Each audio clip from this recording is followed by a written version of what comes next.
आनंदाचे डोही आनंद तरंग. जीवन अनमोल आहे, ते जास्तीत जास्त आनंदाने जगायला हवं.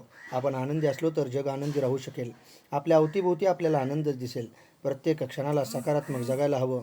जुन्या गोष्टी सोडून नवनव्या गोष्टी स्वीकारायला हव्यात. सदैव वर्तमान काळात जगायला हवं. जे झालं ते झालं, जे होईल ते होईल, पण आत्ताचा क्षण कसा जगला त्याला खूप महत्त्व आहे. दिवसभरातल्या प्रत्येक चांगल्या गोष्टी आठवा, आनंद लुटा. आपल्या अंतर्मनाला त्याची अनुभूती घेऊ द्या. मीच माझ्या जीवनाचा शिल्पकार आहे.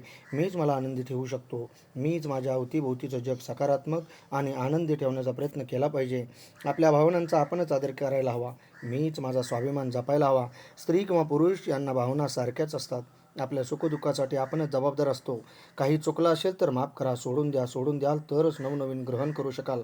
घरात, ऑफिसामध्ये, समाजात सर्वांसोबत प्रेमाने आनंदाने बोला. स्वतः हसा. इतरांना हसवत राहा. हसण्याने आपले व्यक्तिमत्व खुलून दिसते. हसण्याने सौंदर्य द्विगुणित होते. आपल्या मनाला सदैव आनंद देणाऱ्या गोष्टीत रममाण व्हायला हवं.